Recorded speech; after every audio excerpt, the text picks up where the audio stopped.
शिल्पा शहर की पढ़ी लिखी और होशियार लड़की है, जिसकी शादी उसके पापा के सालों पुराने वादे की वजह से गांव के विकास से हो जाती है। शिल्पा की सास पुराने ख्यालों की होती है। अरे शहर की हो, इसका मतलब ये नहीं कि जो मन आए करोगी। घर के कुछ नियम है जो तुम्हें भी मानने पड़ेंगे। हाँ। मम्मी, मुझे रीति रिवाज से कोई दिक्कत नहीं है, पर ऐसे नियम जिनका कोई मतलब ना बने, वो तो गलत है। हाय, देखो तो। अरे घर आए एक दिन पूरा नहीं हुआ और सास से जुबान लड़ाना भी शुरू। नहीं हो, बहू हो, अपनी हद में रहना सीख लो। हाँ। इतने में विकास भी वहां आ जाता है। माँ, मुझे लगता है शिल्पा को घर रहने की जगह दुकान चलना चाहिए। इसकी नई चीजों की समझ और सोच हमारे बिजनेस के लिए बहुत अच्छी रहेगी। बेटे की बात सुनकर माँ को बहुत गुस्सा आ जाता है। अच्छा, अरे बीवी के आते ही तेरे तो सुर बदल गए। अगर ये दुकान जाने लगी तो गांव में क्या इज्जत रह जाएगी हमारी है। लोग क्या कहेंगे। ये कहीं नहीं जाएंगे बस। हाँ। माँ के आगे और कुछ बोले बिना विकास वहां से चला जाता है और सास शिल्पा को घर के कामों में लगा देती है। उसी रात विकास और शिल्पा साथ बैठकर बातें कर रहे होते हैं। मम्मी ऐसा क्यों सोचती हैं कि औरतें कुछ नहीं कर सकती, और उन्हें लोगों की इतनी चिंता क्यों है? पापा की डेथ के बाद माँ ने दुकान संभालने की कोशिश की थी, पर लोगों ने उल्टी सीधी बातें सुनाकर उनका आत्मविश्वास इतना गिरा दिया कि वो कुछ कर ही नहीं पाई और सोचने लगी कि शायद औरतें ये सब कर ही नहीं सकती। इसलिए उनसे भी नहीं हुआ। लोगों की यही तो दिक्कत है, उन्हें अपने से ज्यादा दूसरे की जिंदगी में स्वाद आता है। वैसे लोग जिनसे डरते हैं ना, उन्हें ही तोड़ने की कोशिश करते हैं। आप फिक्र मत करो, मम्मी की सोच बदलने का तरीका है मेरे पास। और अगले ही दिन से शिल्पा अपनी सास की सोच बदलने और लोग क्या कहेंगे के डर को खत्म करने की जद्दोजहद में जुट जाती है। मम्मी, आपको पता है, गीता बबीता, अरे जिनके ऊपर दंगल फिल्म भी बनी है, मैं फिल्म बिल में नहीं देखती। हाँ। वो हरियाणा की लड़कियां हैं। दोनों रेसलर हैं। उन्होंने जब ये शुरू किया था ना, तो लोगों ने बहुत बातें बनाई, बुरा भला बोला, मजाक भी बनाया, लेकिन उन्होंने ना किसी की सुनी, ना अपने ऊपर से विश्वास खोया और ना ही हार मानी। और देखो आज किस मुकाम पर है। अरे तो ये सब मुझे क्यों सुना रही है। हाँ। नहीं नहीं, बस ऐसे ही, हमें अपने आसपास की खबरें तो रखनी चाहिए ना। ऐसा कहकर शिल्पा अपनी सास को सोच में डालकर वहां से चली जाती है। अब शिल्पा हर दिन दुनिया के अगेंस्ट अपनी हिम्मत से सक्सेसफुल बनने वाली लड़कियों की कहानी अपनी सास को सुनाने लगती है। इसी तरह कुछ समय बीत जाता है। और माँ, आजकल बहुत चुप चुप रहती हो, सब ठीक तो है ना? बस कुछ सोचती रहती हैं, इसीलिए ज्यादा बोल नहीं पाती। ऐसा क्यों हुआ माँ? कोई दिक्कत है क्या? अरे तेरी पत्नी ही दिक्कत है। है? मैंने क्या किया? अरे रोज मुझे कुछ समझाने के मकसद से एक नई कहानी सुनाती है, पर खुद नहीं जानती कि मुझे सब पहले से पता है। हाँ। तो फिर दिक्कत क्या है माँ? लोग क्या कहेंगे? अरे उनका तो काम ही है कुछ ना कुछ कहना। आप ये सोचो कि उन्हें नजरअंदाज करके हम साथ मिलकर किस ऊंचाई पर पहुंच सकते हैं। बेटे और बहू की बातों से सोच में पड़ी माँ वहां से चली जाती है। अगली सुबह सबसे पहले तैयार सास आवाज लगाकर बेटे और बहू को बुलाने लगती है। अरे कहाँ सोते पड़े हो दोनों? किसी को घर में कोई काम नहीं है क्या? हाँ। सास की आवाज सुन शिल्पा भागती हुई कमरे से बाहर निकल आती है, जिसके पीछे विकास भी बाहर आ जाता है। मम्मी, आप इतनी सुबह तैयार होकर कहाँ जा रही हैं? अरे किसी नई शुरुआत से पहले भगवान का आशीर्वाद बनता है या नहीं? मैं सीधा दुकान जाऊंगी, तुम काम निपटा कर आ जाना है। सास की बात सुन शिल्पा और विकास खुशी से फूले नहीं समाते। ये हुई ना मेरी माँ वाली बात। पूरा परिवार मिलकर दुकान पर काम करने लगता है, जिसमें विकास और उसकी माँ दुकान संभालते हैं, तो शिल्पा काम को ऑनलाइन डाल शहर और इंटरनेट का काम संभालने लगती है, जिसे देख गांव में लोगों के बीच गॉसिप शुरू होते देर नहीं लगती। और क्या विकास भाई, अकेले काम संभल नहीं रहा था तो नौकर रख लेते। और तो को यहाँ लाने की क्या जरूरत थी? इन्हें घर में जो काम बोलो वो तो सही से करती नहीं, यहाँ आकर तो तुम्हें डुबा ही देंगी। अरे भाई साहब, अगर आपके घर की औरतें सही से काम नहीं करती ना, तो हमें उससे कोई लेना देना नहीं। यहाँ आपकी पंचायत के लिए किसी के पास समय नहीं है। हाँ। करारा जवाब सुन बातें सुनाने आए लोग मुंह लटकाए उल्टे पैर वापस चले जाते हैं। वाह मम्मी, ये तो अब दोबारा कभी भूल कर भी यहाँ नहीं आएंगे। I am so proud of you. अरे बहुत हुआ, हाँ काम पर लगो चलो। तीनों आपस में काम बांटकर अपने अपने काम पर लग जाते हैं। इसी तरह दिनों के साथ महीने बीतते हैं, जिसमें शिल्पा की पढ़ाई, विकास की मार्केट स्किल और सास की फाइनेंशियल मैनेजमेंट से उनकी दुकान बहुत अच्छा बड़ा बिजनेस बन जाता है, जो गांव के साथ साथ शहर में भी अच्छा खासा मशहूर हो जाता है। अरे सच ही कहते थे तुम दोनों, लोगों का तो काम ही होता है कहना। अब हमें सुनना है या नजरअंदाज करना है वो तो हमारे ऊपर है। हाँ। आपकी शुरुआत में गालियां और आसमान छूने पर तालियां, ऐसे लोगों का तो काम ही है पलटना। इनकी बातों से हमें कभी अपनी राह बदलनी नहीं चाहिए, बल्कि अगर बातें बन रही है तो समझ जाओ कि रास्ता सही है।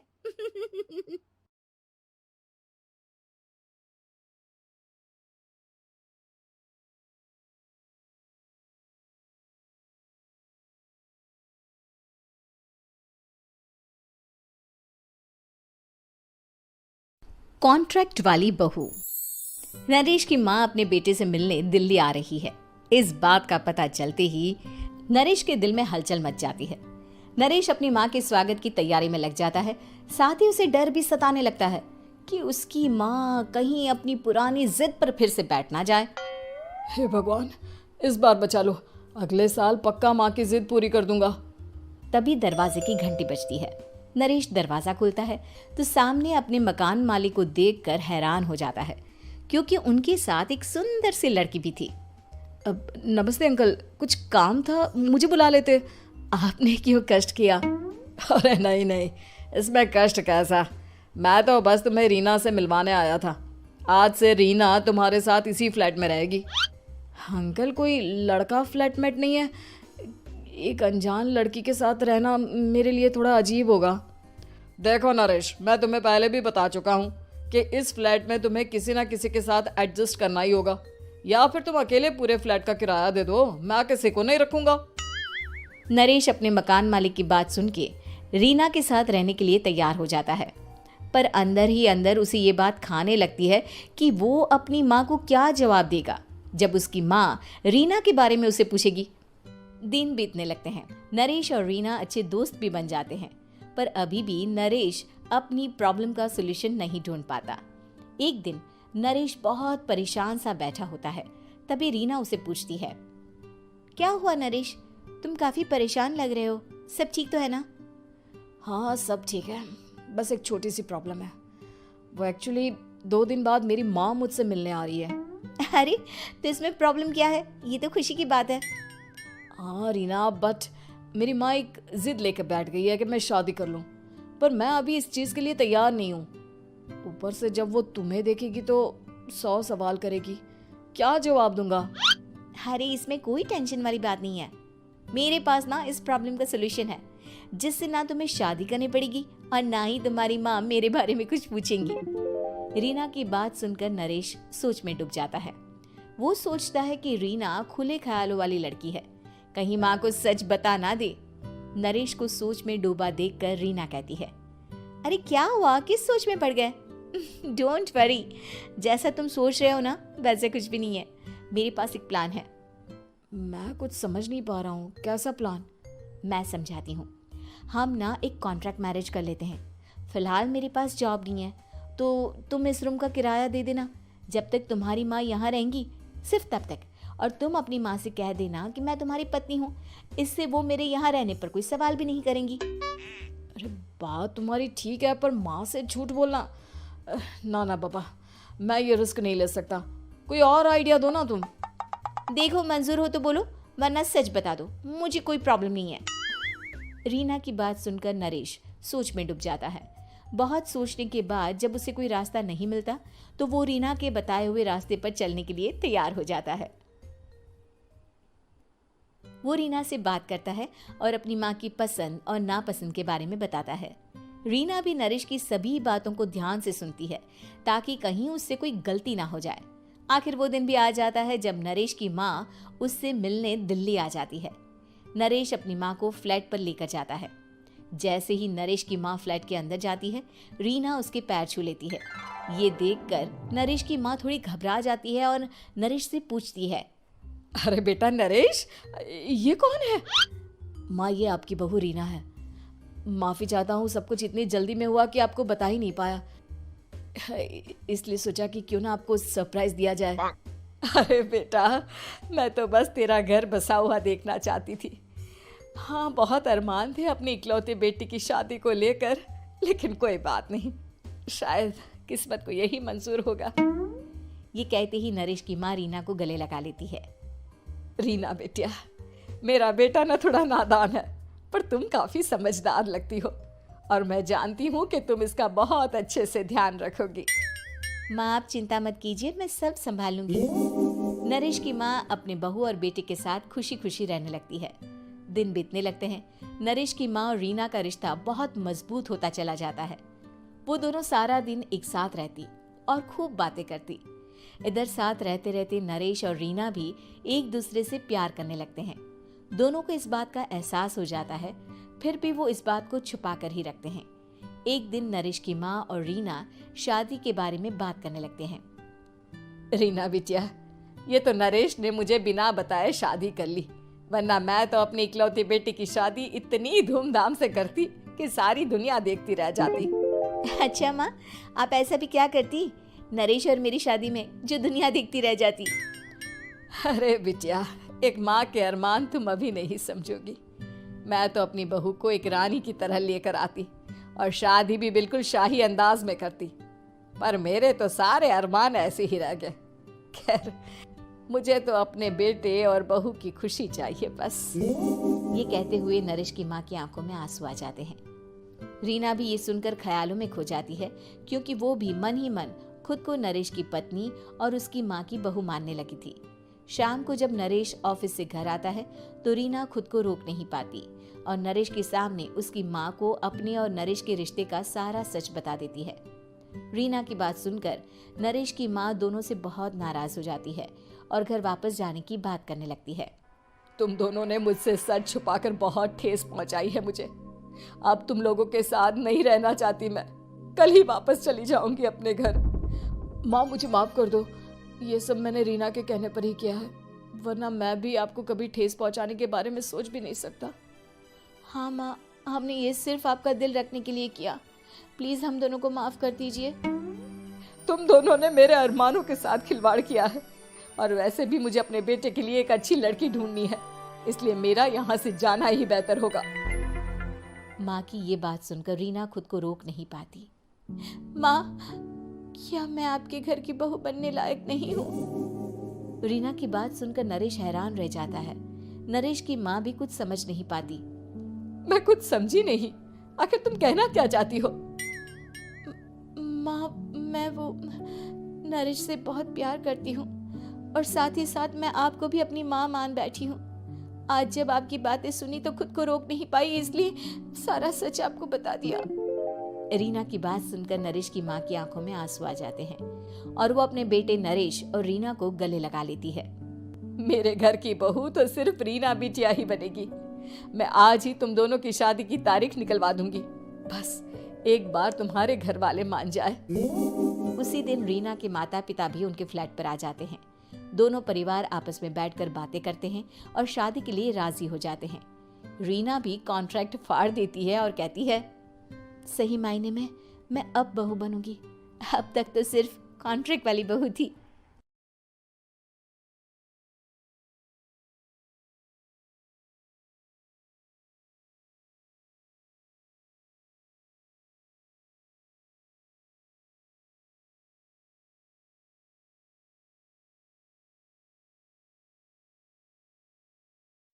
हे गाइस, सबसे पहले आप सभी को हैप्पी होली।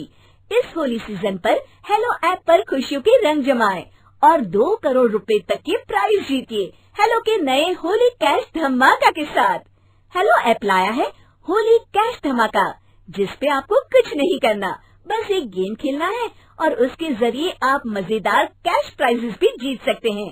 तो जल्दी से डाउनलोड करो हेलो ऐप और इस कॉन्टेस्ट के मैक्सिमम बेनिफिट्स लो 3 से 9 मार्च के बीच। कामचोर बहू। कांता बहन की 2 बहुएं थी, बड़ी कल्पना और छोटी प्रिया। कल्पना का जैसा नाम वैसा ही काम। सारा दिन कल्पनाओं में रहती, ना कोई काम करती ना कोई धाम। अरे कल्पना बहू, जरा अच्छी सी चटनी पीस दे, आज कुछ मजेदार खाने का मन है। पेट में जलन हो जाएगी माँ जी बुढ़ापे में, और वैसे भी मेरा काम करने का वक्त शाम का है, अब प्रिया को ही बोल दो। इतना कहकर कल्पना वहां से चली जाती है। कांता कल्पना के ऐसे रवैये से काफी परेशान रहती हैं। मैं बना देती हूँ माँ चटनी। ऐसा बोलकर प्रिया माँ को चटनी बनाकर प्लेट में खाने को देती है कि तभी वहां कल्पना आ जाती है। अरे वाह चटनी, जरा चक्कर तो देखूं, बड़े दिन हो गए। अरे नहीं बहू, तू तो रहने ही दे चटनी खाना, पेट में जलन हो जाएगी।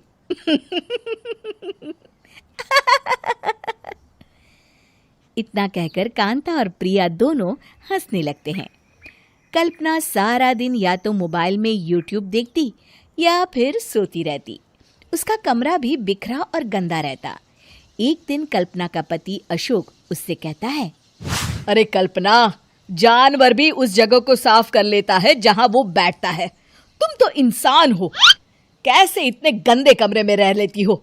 देखो सारा सामान यहाँ वहां बिखरा पड़ा है। ज्यादा अपनी माँ का बोल ना बोलो। हाँ, कमरा तुम्हारा भी तो है, गंदा लग रहा है तो साफ कर लो। पता नहीं तुम्हारे साथ मैं कैसे जिंदगी बिताऊंगा। इतना कहकर अशोक वहां से चला जाता है। कल्पना बस खाना खाने कमरे से बाहर आती और फिर से कमरे में चली जाती। इससे कांता बहन काफी परेशान रहती। एक दिन प्रिया कांता से कहती है, माँ, मैं सारा दिन काम करके थक जाती हूँ, आप कल्पना दीदी से कहिए ना कि सुबह और शाम का काम बांट ले। मैं तो अब सिर्फ एक वक्त का ही काम करूँगी। हाँ। अरे तू वो भी ना करना, एक बहू तो कामचोर थी ही, दूसरी भी आ गई काम ना करने के बहाने लेकर। तभी वहां प्रिया का पति रमेश आ जाता है। माँ, मैं देख रहा हूँ भाभी कोई काम नहीं करती, प्रिया सारा दिन घर और रसोई का काम करती है, अब कुछ करो ना माँ। कांता मन में कुछ सोचती है और कल्पना के पास जाती है। कल्पना फोन पर मेकअप करना देख रही होती है। कल्पना, तुम सारा दिन बस मोबाइल देखती हो, घर का कोई काम भी कर लिया करो। प्रिया सारा दिन काम करके थक जाती है, आज से मैंने फैसला किया है, एक वक्त का काम तुम करोगी, सुबह का खाना तुम बनाओगी और रात का प्रिया। आप लोगों ने काम को हवा बना रखा है। अरे पता नहीं थोड़ा सा ज्यादा काम करने में आप लोग घबरा क्यों जाते हैं। और हाँ, बहुत ज्यादा प्रिया की तारीफ मत करिए मेरे सामने, बड़ी बहू तो मैं ही रहूंगी। मैं कुछ नहीं जानती, कल सुबह मुझे वक्त से खाना चाहिए, रसोई में आ जाना, वरना कल से तुझे खाना नहीं मिलेगा। अगली सुबह कल्पना रसोई में नहीं आती है। वो देर से सोकर उठती है और बाहर आकर कहती है, अरे भूख लगी है, आज खाने में क्या है? इतनी देर हो गई, आज किसी ने मुझे उठाया भी नहीं, पता नहीं कहाँ है सब। कल्पना को घर में कोई नहीं दिखता। वो रसोई की तरफ जाती है जहाँ बड़ा सा ताला लगा होता है। अरे रसोई में ताला? ओ, मैं तो भूल ही गई थी। माँ ने आज से सुबह का खाना मुझे बनाने को कहा था। हे भगवान, इतने लोगों का खाना बनाना क्या आसान है? तभी घर के सारे सदस्य बाहर से वापस आते हैं। वाह माँ जी, मजा आ गया छोले भटूरे खाकर। मेरे मुंह में तो अभी भी स्वाद आ रहा है। अरे कल्पना, तेरे भरोसे रहते तो हम तो भूखे ही रह जाते। कल्पना को बहुत गुस्सा आ जाता है। अब बहुत हो गया, आज से मैं अपनी रसोई अलग कर रही हूँ। मैं अपना खाना खुद बना लिया करूंगी। कल्पना अपनी रसोई अलग कर लेती है, पर आए दिन उसका देर से उठना और काम न करने की आदत से वो भूखी ही रह जाती थी। उसी के सामने घर के लोग अच्छे अच्छे पकवान खाते और कामचोर कल्पना को जैसे तैसे ही खाना बनाकर खाना पड़ता। पर एक दिन तो हद ही हो गई। माँ, दीदी आज सुबह से कमरे से बाहर नहीं निकली, हमें जाकर देखना चाहिए। सो रही होगी कामचोर कहीं की, पर तुम कहती हो तो चलो देख लेते हैं उसे। कल्पना कमरे में पेट पकड़कर बैठी होती है। हाय मेरा दर्द, पेट दर्द के मारे मर रही हूं मैं।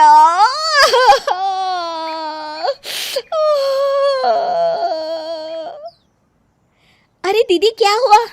पेट में दर्द क्यों हो रहा है? डॉक्टर को दिखाया आपने? माँ, कल्पना खड़ी होती है और माँ जी के पास आती है। मुझे माफ कर दीजिए, अब से मैं सारे काम में मदद करूंगी, कभी आलस और काम चोरी नहीं करूंगी। हाँ हाँ, वो तो ठीक है, लेकिन अचानक क्या हो गया जो तू काम करने को तैयार हो गई? कामचोर कल्पना। माँ, लगातार बासी और उल्टा पुल्टा खाना खाने के कारण मेरे पेट में इन्फेक्शन हो गया है। काम न करना पड़े इसलिए मैं 2 दिन का खाना एक दिन ही बना लेती थी। बासी और खराब खाना खाने के कारण लेने के देने पड़ गए। पेट में दर्द हो रहा है। चलो अच्छा हुआ, देर आए दुरुस्त आए।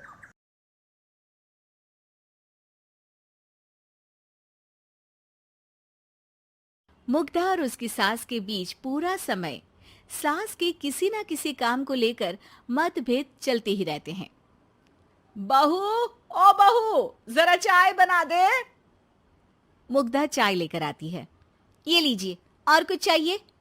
अरे नहीं, बस चाय पीने का मन था। जाओ, तुम दूसरा काम करो।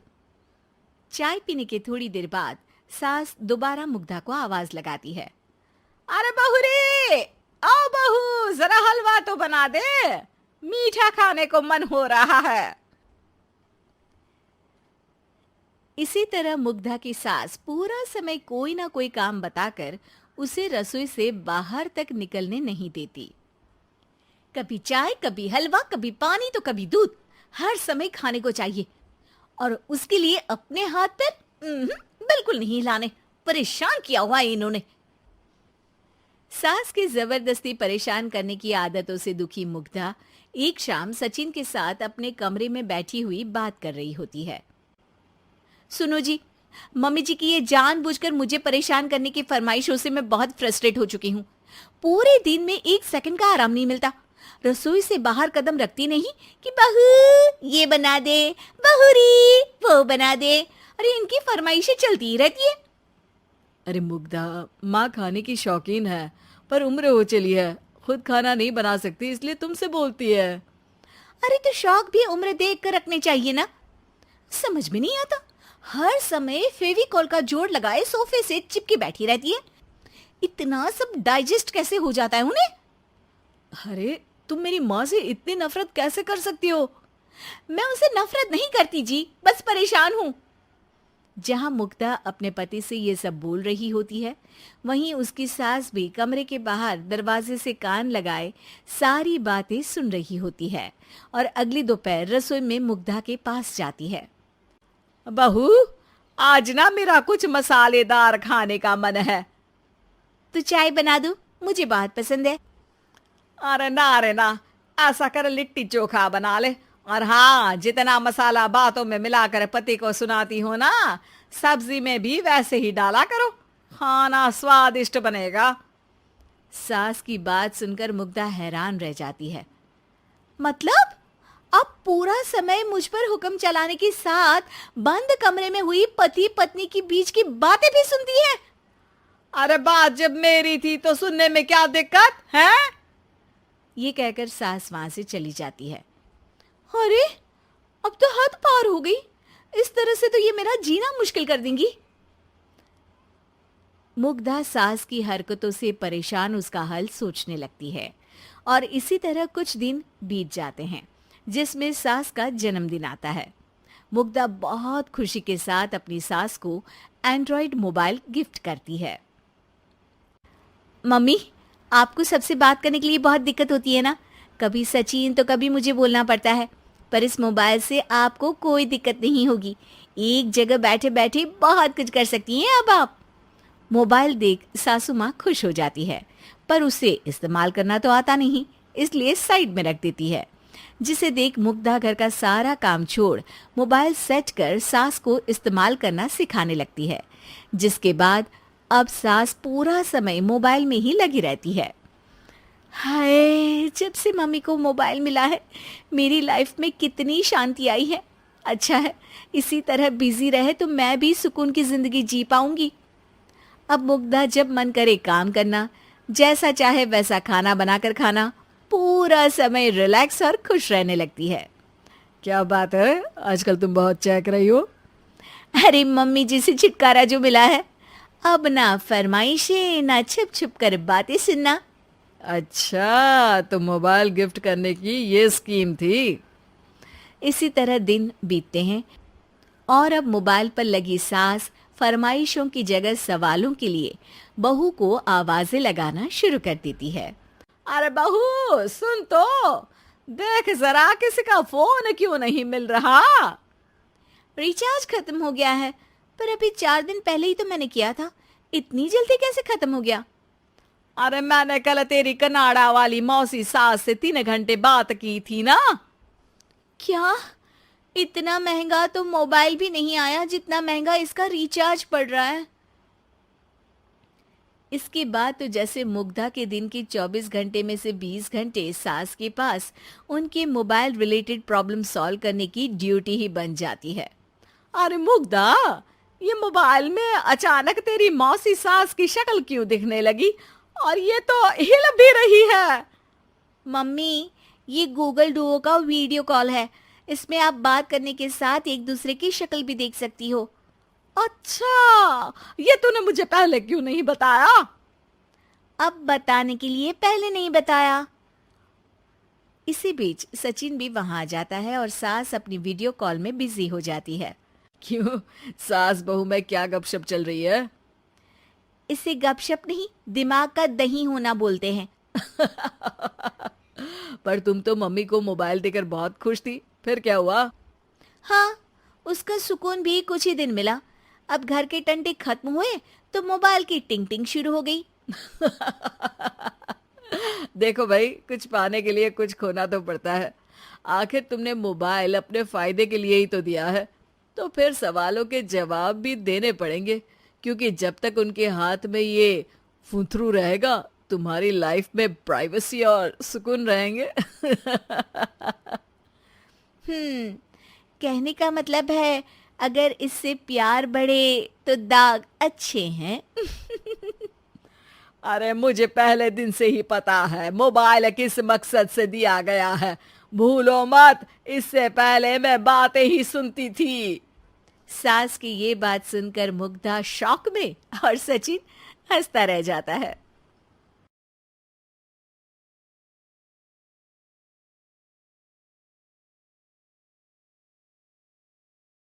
काली नजर। माँ, माँ, अरे क्या माँ माँ कर रहा है, बकरी का बच्चा है क्या? अरे माँ मजाक छोड़ो, मुझे फाइनली वो मेन चौराहे वाली दुकान मिल गई है। अब देखना, आपका बेटा दुगनी स्पीड से पैसा कमाएगा। उफ, ये क्या? मेरी ऑनलाइन मेकअप क्लास चल रही है, इतनी जोर से क्यों बोल रहे हो आप दोनों? अरे मेरी धर्म पत्नी जी, मेकअप क्लास बाद में करना, वो चौराहे वाली दुकान मिल गई है हमको। अरे वाह, रुको मैं अपनी माँ को फोन लगाकर बता देती हूँ। अरे मैं भी अपने रिश्तेदारों को बता देती हूँ, कितनी खुशी की बात है।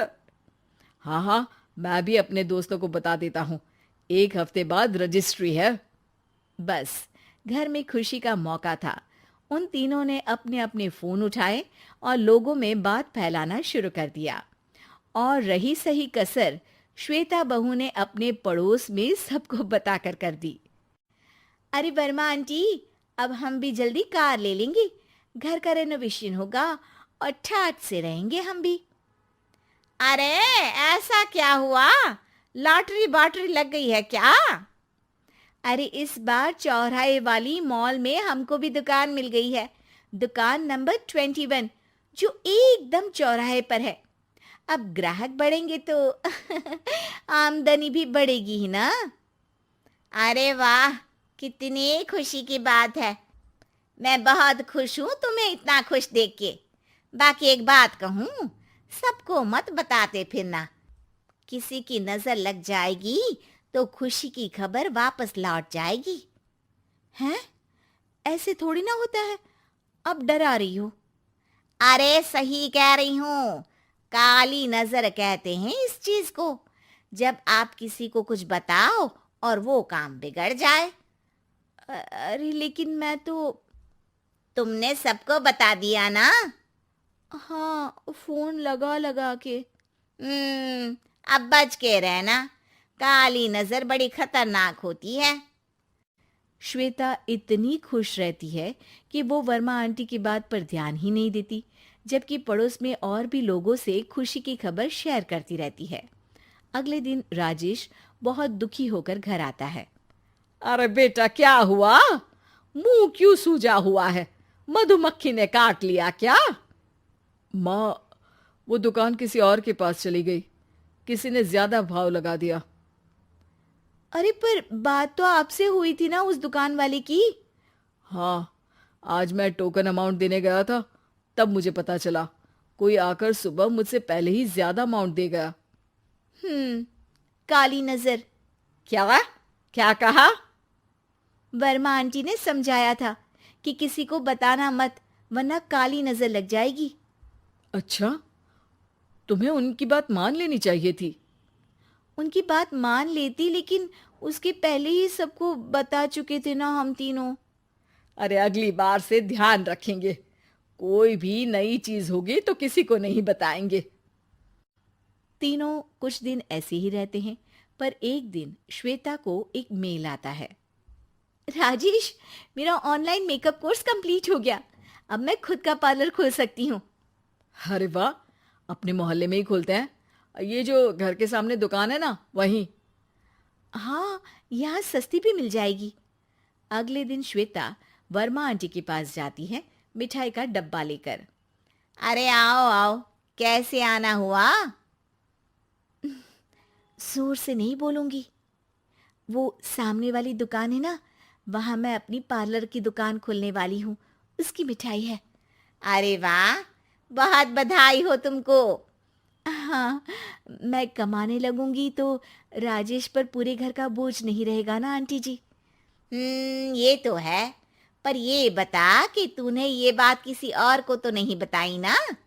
अरे नहीं नहीं, पिछली बार गलती कर दी थी, काली नजर लगी किसी की और राजेश के हाथ से वो दुकान चली गई थी। सबको मत बताना। चलो मैं चलती हूँ, कल दुकान की बात करने भी तो जाना है। अगले दिन श्वेता दुकान के लिए मालिक से बात करने जाती है। अरे लेकिन दुकान तो हम कल रात को ही किसी को दे चुके हैं। कल ही? हाँ, कल ही। 2 दिन बाद कोई यहाँ पार्लर भी खोल लेगा, अब कहीं और दुकान देख लीजिए। अरे पर हमको भी तो पार्लर ही खोलना था। भाई एक ही दुकान है, आधी आधी तो नहीं दे सकता ना मैं। राजेश और श्वेता घर पर हताश होकर आ जाते हैं। इस बार तो किसी को बताया भी नहीं था, अब किसकी काली नजर लग सकती है? सुनो, तुमने माँ को बताया था क्या? अरे कैसी बात कर रही हो? माँ की नजर थोड़ी ना लगेगी। पक्का तुमने किसी को नहीं बताया था ना? सिर्फ वर्मा आंटी को बताया था, उन्होंने ही मुझे किसी को नहीं बताने को कहा। अरे यार, तुम भी सही हो, मेरी माँ को नहीं बताने को कह रही हो, पर वर्मा आंटी को बताना तुम्हें जरूरी लगा। अरे वर्मा आंटी ने ही तो काली नजर के बारे में बताया था ना, वो हमेशा हमारा भला ही तो चाहती है। मेरी माँ भी हमारा भला ही चाहती है। अरे पर चिल्ला क्यों रहे हो? बात नहीं कर सकते क्या आराम से? नहीं आता वो आराम से बात करना, और करना भी नहीं चाहता हूं मैं। दुकान जाने का दुख गुस्से में बदल गया था और राजेश और श्वेता में बात बंद हो गई थी। 2 दिन बाद मोहल्ले में पार्लर का इनॉग्रेशन हुआ, जिसमें मोहल्ले के सभी लोगों को बुलाया गया, पर श्वेता, राजेश और माँ नहीं जाते। माँ, अंदर आ जाओ, क्या देख रही हो? अरे नया पार्लर देख रही हूं अपने आंगन से। देखो, माँ को दूसरे का सुख देखने में कितना मजा आ रहा है। मेरा दुख नहीं दिख रहा इन्हें। यहाँ मेरा पार्लर भी तो हो सकता था। अरे चुप रहो यार, हर बात में लड़ाई क्यों ढूंढ रही हो? राजेश और श्वेता फिर बहस करने लगते थे। तभी माँ ने दोनों को बाहर बुलाया। अरे जरा देखो तो, दुकान चलाने वाले का बोर्ड पर नाम क्या लिखा है? श्रुति वर्मा। गाड़ी निकाल बेटा, हमें कहीं जाना है। काली नजर का इलाज कराने? राजेश अपनी बाइक निकालता है। तीनों ट्रिपलिंग कर रहे हैं। माँ राजेश को उस मॉल वाली दुकान पर लेकर जाती है जहां राजेश अपनी दुकान खोलने वाला था। यही दुकान लेना चाहता था ना तू? हाँ, पर इनको भी दुखी करने लेकर आई हो क्या यहाँ पर दुकान दिखाकर? वहाँ काफी नहीं था? अरे श्वेता, थोड़ा सब्र रख, अभी पता चलेगा कि हम यहाँ क्यों आए हैं। बता, इस दुकान चलाने वाले का नाम क्या है? अनुपम वर्मा। कुछ समझ में आया? वो दुकान वाली श्रुति वर्मा, ये दुकान वाला अनुपम वर्मा, और हमारे पड़ोस में हमने उस दुकानों के बारे में बताया किसको था? वर्मा आंटी को। मतलब वर्मा आंटी ही हमारा काम बिगाड़ रही है? नहीं नहीं, ऐसा नहीं हो सकता, ये बस इत्तेफाक है। राजेश अपना फोन निकालता है और श्रुति वर्मा और अनुपम वर्मा के नाम फेसबुक पर सर्च करता है, जहां ये दोनों ही वर्मा आंटी के रिश्तेदार होते हैं। श्वेता को समझ में आ जाता है कि वर्मा आंटी की ही नजर खाली नजर है। अब क्या करना है? कोई भी खुशी की खबर हो तो काली नजर से बचना है, यानी वर्मा आंटी से बचना है। अरे पर मुझे ये समझ में नहीं आया कि वो हमारे साथ ऐसा क्यों करेंगी। अरे बेटा, एक सीख है, दूर के आदमी को आपकी तरक्की से कम परेशानी होगी, पड़ोसी को ज्यादा। दोनों माँ की बात में हामी भरते हैं और अगला काम चुपचाप करने की कसम खाते हैं, ताकि आगे से वर्मा आंटी कोई काम ना बिगाड़ सके।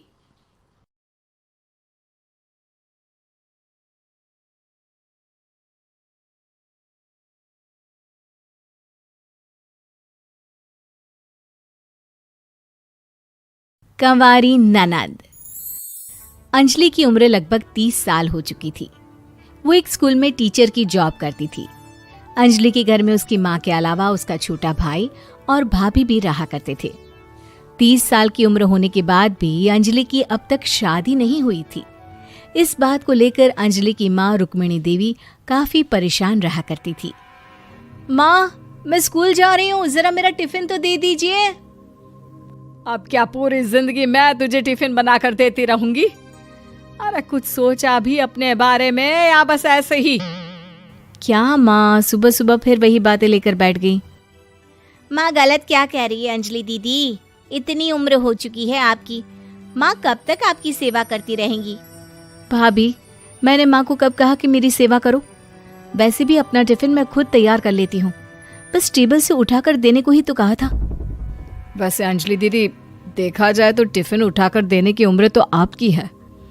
आपका अपना घर, परिवार, बच्चे होते तो ये जिम्मेदारी आज आप पूरी कर रही होती। एक बात मेरी समझ में नहीं आती, अगर मेरी शादी नहीं हुई तो इसमें मेरी क्या गलती है, और तुम सब लोग मेरे पीछे क्यों पड़े रहते हो? अरे कुछ कहना क्या पीछे पड़े रहना होता है?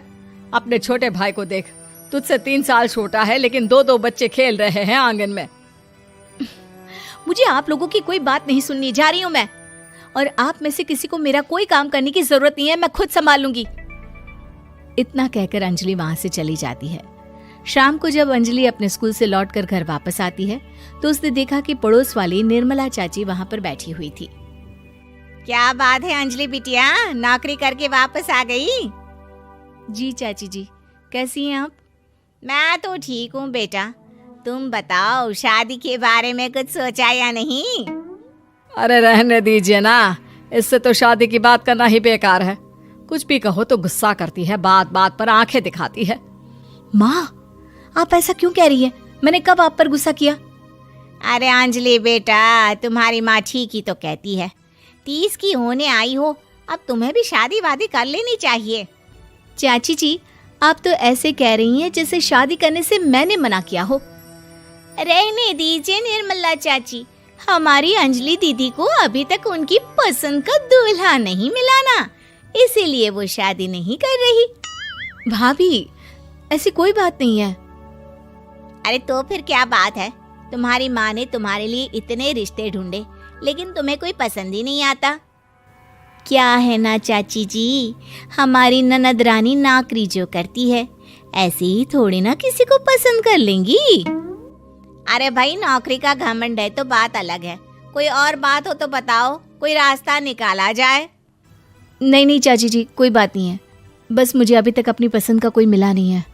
सुन लिया आपने, इस लड़की के तो पर निकल आए हैं और इतनी उम्र में अपनी पसंद का कोई मिलेगा भी नहीं इसे। माँ, आप मेरी शादी को लेकर हमेशा मुझे ताने क्यों मारती रहती हैं? अपनी माँ की बातें तो ताने लगती है। ताने हैं? बताओ, मैंने कुछ गलत कहा क्या?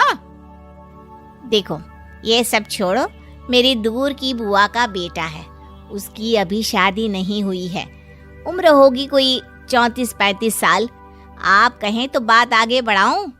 अरे हाँ हाँ, क्यों नहीं, ये भी कोई पूछने की बात है। अरे जल्दी से लड़के को यहाँ बुला लो। माँ, आप मुझसे पूछे बिना मेरी शादी की बात करने जा रही हैं, और मेरी उम्र 30 भी पूरी नहीं हुई है। निर्मला चाची कह रही है कि वो लड़का 35 साल का है।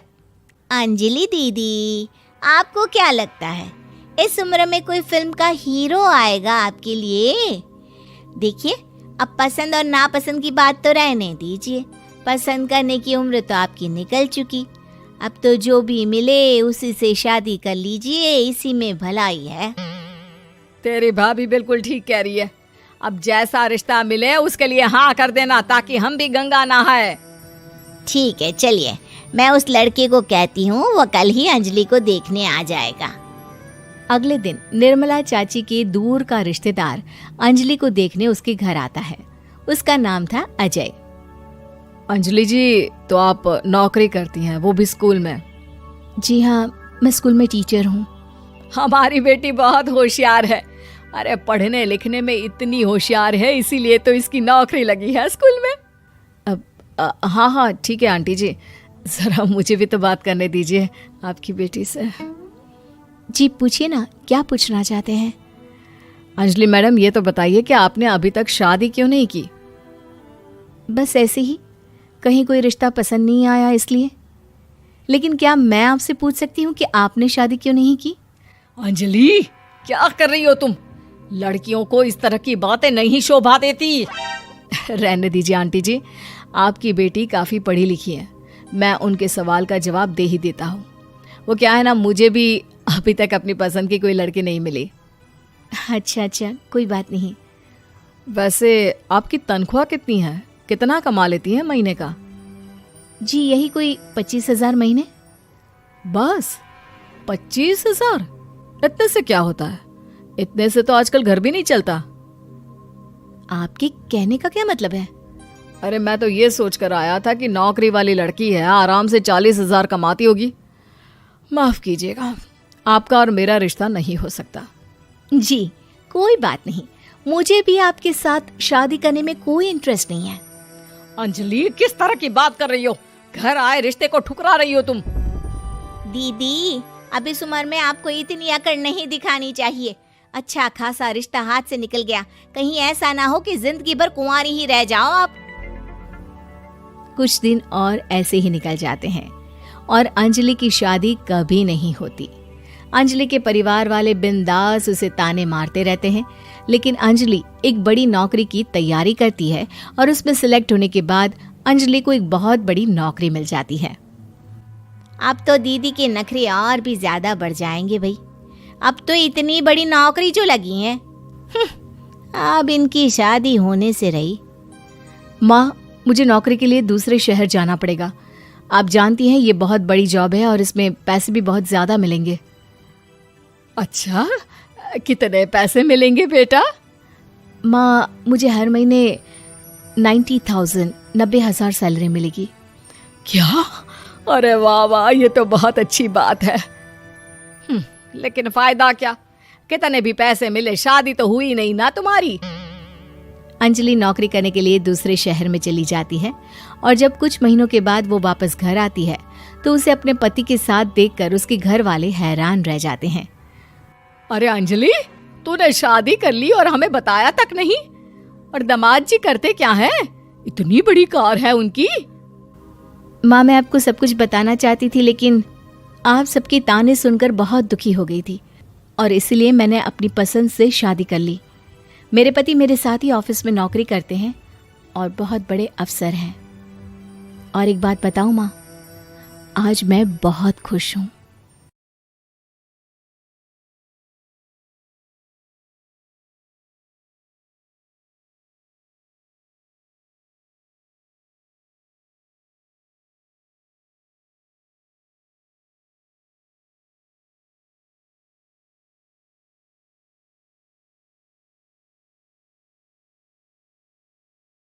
सृष्टि बचपन से ही दिखने में सुंदर नहीं थी, लेकिन अमीर बाप की बेटी सृष्टि पर उसकी माँ जान छिड़कती।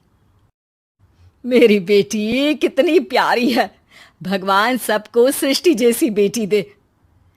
सृष्टि धीरे धीरे बड़ी होती है। एक दिन सृष्टि की सहेली कहती है, तू दिखने में कितनी अजीब सी है, लेकिन मैं जानती हूँ हम सब में सबसे अच्छी शादी तो तेरी ही होगी। तेरे पापा अमीर जो हैं।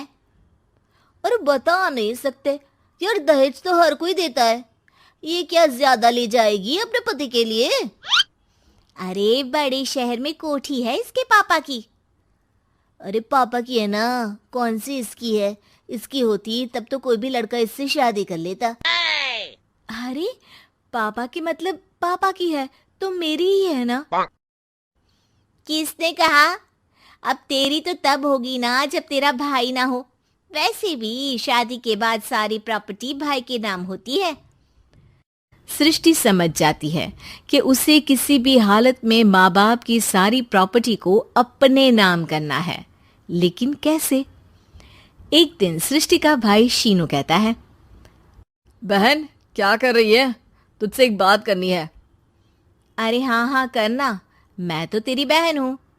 बहन, मेरी लाइफ में ना एक लड़की है, बहुत अच्छी है। मैं सोच रहा हूँ माँ और पापा से बात करूँ शादी के लिए। सृष्टि को समझ में आ जाता है कि भाई की शादी होते ही भाभी उसे एक दिन भी घर में बर्दाश्त नहीं करेगी।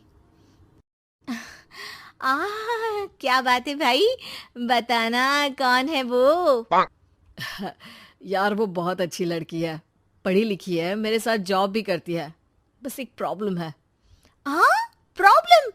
क्या प्रॉब्लम है भाई? यार वो शादीशुदा है, लेकिन उसके पति ने उसे सिर्फ इसलिए छोड़ दिया क्योंकि उसके माँ बाप दहेज नहीं दे पाए। सृष्टि ये सुनकर न जाने क्यों खुश हो जाती है। अरे भाई तो क्या हुआ, लड़की तुझे तो पसंद है ना? शीनू को लगता है कि बहन उसे समझ रही है। वो इस बात से अनजान होता है कि उसकी बहन की मंशा पूरा घर हड़पने की है। सृष्टि अपनी माँ से कहती है, मम्मी मुझे तो बहुत चिंता है। पता है शीनू क्या कर रहा है? अरे क्या कर रहा है? वो तो काम पर जाता है और वापस घर आता है। नहीं ना माँ, वो यही तो नहीं कर रहा, बाकी सब कर रहा है। आपको पता है उससे प्यार है, और वो भी एक शादीशुदा लड़की से। ये क्या हो गया? मैं सोसाइटी में क्या मुंह दिखाऊंगी? अरे तेरे पापा तो यही कहेंगे कि मैंने ही उसे बिगाड़ दिया है। माँ देखो, मेरी बात मानो, पापा पर भी विश्वास करने की जरूरत नहीं है। अब आप ही बताओ, पापा इतनी देर घर के बाहर रहते हैं क्यों? बोलो। अरे बेटा, वो तो नौकरी करते हैं ना। तू बहुत भोली है माँ।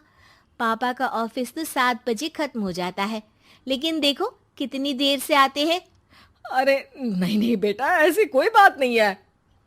सृष्टि माँ को एक औरत से बात करते पिता की फोटो दिखाती है। देखो माँ, कैसे हैं पापा। मैं ना कहती थी कि पापा सही नहीं है। मैं तेरे पापा से बात करूंगी, दे फोटो मुझे। ओ माँ, वो तो डिलीट हो गई। लेकिन चल, तूने तो देख लिया ना। पापा से बाद में बात कर लेना, और हाँ, मेरा नाम बिल्कुल मत लेना। हाँ माँ। अब क्या था, सृष्टि के माँ और पिता के बीच झगड़ा होना शुरू हो जाता है। सृष्टि के मन में क्या चल रहा था कोई नहीं जानता था। एक दिन माँ, सृष्टि के लिए एक लड़का देखा है, वो लोग शाम को उसे देखने आने वाले हैं।